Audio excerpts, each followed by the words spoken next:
Alors, je suis avec Pascal Bois. Pascal Bois, donc député de La République En Marche de l'Oise. Bonjour Pascal. Pascal, vous êtes en charge de la mission de préfiguration du Centre national de la musique qui est tant attendue par la filière musicale. Où en est-on aujourd'hui ? Merci. Aujourd'hui, nous sommes déjà à une préfiguration, un premier rapport que nous avons rendu fin juillet, qui a été le résultat de rencontres. La dernière fois que nous étions vus, je vous avais évoqué en effet des tables rondes qui auraient lieu à La Rochelle. C'est ce qui s'est fait en effet lors des Francopholies à La Rochelle. Et nous avons fait beaucoup d'auditions de la filière, de syndicats, de monde professionnel.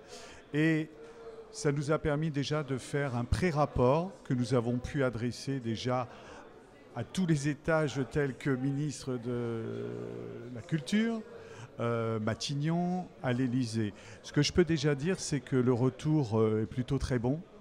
Le rapport est très pertinent, complet. Maintenant, on ne répond pas encore à toutes les questions, puisque nous avons jusque fin octobre pour le compléter. Et donc, il y a une deuxième phase. Nous allons réauditionner toute la filière.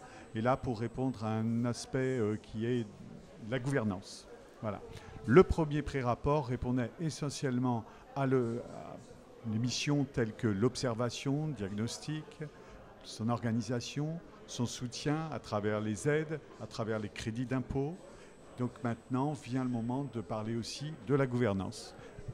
Sans oublier, bien évidemment, son évaluation en termes de valeur ajoutée, puisque nous partons du CNV, du Centre national de jazz et des variétés, et donc le CNM est une valeur ajoutée du CNV. On part d'un existant pour rajouter donc des missions. Et alors justement, les missions, quelles seront ? Est-ce qu'elles se dessinent déjà, ces principales missions ? Est-ce qu'il y a eu des ajustements grâce à ce premier rapport ? Alors les missions, comme je vous l'ai dit, ça sera essentiellement déjà au départ d'avoir une observation, un diagnostic, parce que pour le moment, nous n'avons pas une visibilité la plus totale. La filière en a bien conscience, qu'en effet, nous sommes à la croisée des chemins, à l'heure en effet du streaming, de gros majors. Bon, voilà. Donc tout le monde en a bien conscience et donc il faut véritablement être aussi dans une vision à long terme. Il faut regarder à 10 ans et non pas simplement dans le rétroviseur juste là et à 3 mois.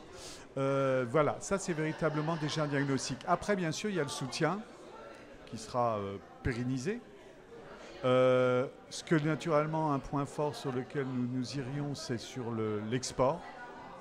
Donc en abondant en effet sur la mission telle que le bureau export là aujourd'hui.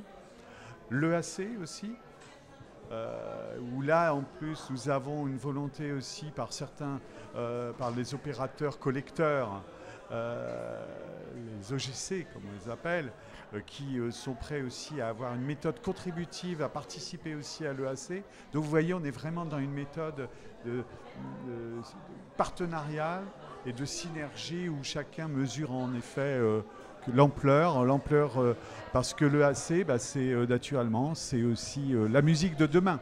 C'est préparer nos jeunes générations. Et alors, on parle beaucoup de la question du financement du CNM. Comment les financements, comment va-t-il être financé ?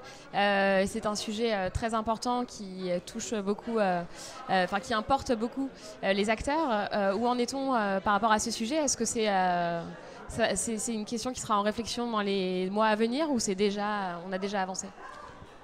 Alors, c'est dans les jours même à venir d'ailleurs, puisqu'il y a déjà une première étape, c'est en effet le PLF 2019 qui va être dévoilé dans la semaine.